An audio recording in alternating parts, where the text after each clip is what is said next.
Bonjour. Dans cette troisième présentation de la série Dataverse Les fondamentaux, vous allez comprendre l'importance de la description des données déposées dans le Dataverse.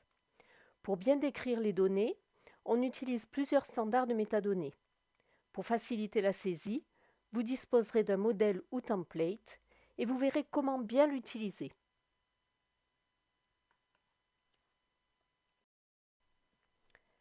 Si vous avez déjà recherché des données dans des entrepôts, vous savez qu'on utilise souvent des mots du titre ou du résumé, une thématique ou un type de données.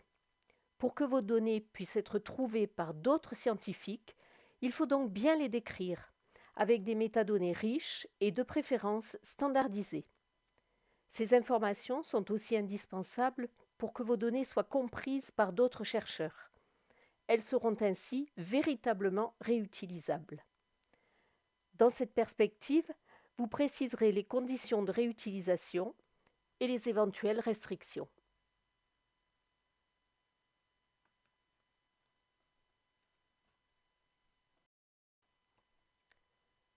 Les métadonnées sont des informations structurées et lisibles aussi bien par les hommes que par les machines. Dans le Dataverse, vous disposerez de plusieurs formulaires pour décrire de manière complète vos données. Nous allons les passer en revue. Pour faciliter les premiers dépôts et favoriser la qualité et l'homogénéité des métadonnées saisies, nous vous proposons d'utiliser un modèle de saisie, ou template, que nous verrons ensuite.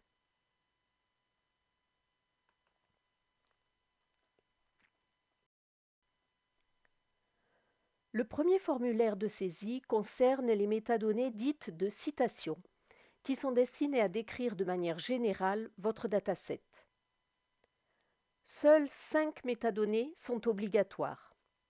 Mais comme on l'a vu, une description la plus complète possible aidera les autres chercheurs à trouver vos données et à les réutiliser.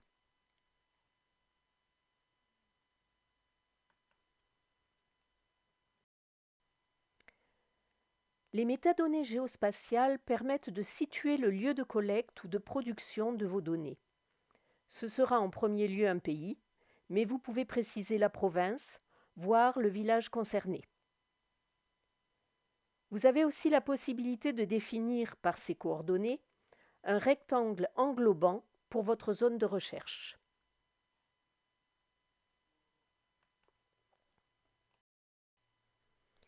Un formulaire spécifique permet de sélectionner dans des listes une ou plusieurs filières et thématiques scientifiques selon les classifications en usage au CIRAD. À terme, ces informations pourraient nous permettre de retrouver toutes les ressources du CIRAD, comme les données, les projets, les CV, les missions, etc., sur une même filière ou une même thématique.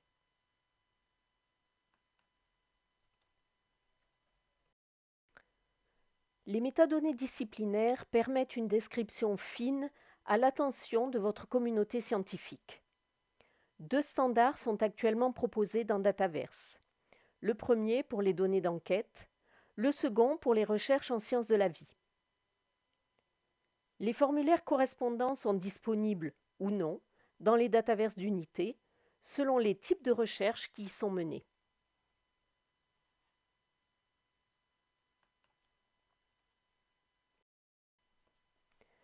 Le modèle de saisie, ou template, rassemble des recommandations de contenu et de format qui sont intégrées dans les formulaires de saisie des métadonnées de citation et géospatiales.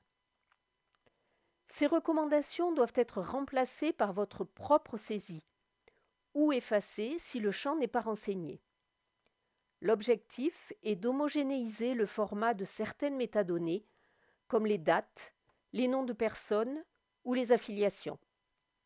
Le template incite aussi à l'utilisation de référentiels et de vocabulaire contrôlé.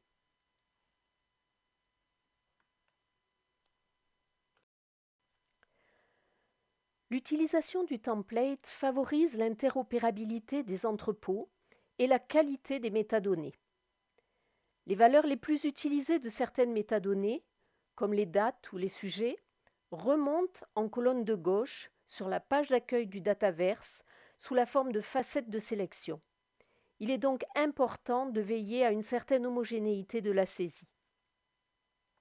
En contrepartie, vous devrez être vigilant sur la suppression de toutes les recommandations résiduelles avant la publication du dataset.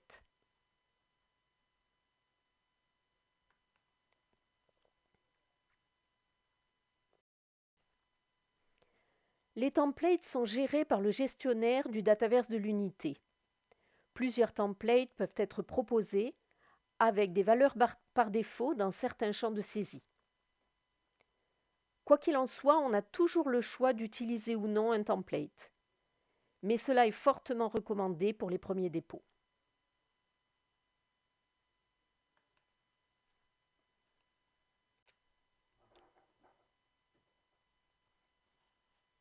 Je vous rappelle ici quelques ressources que je vous recommande d'utiliser pour vous informer sur la gestion des données de recherche et maîtriser les bonnes pratiques.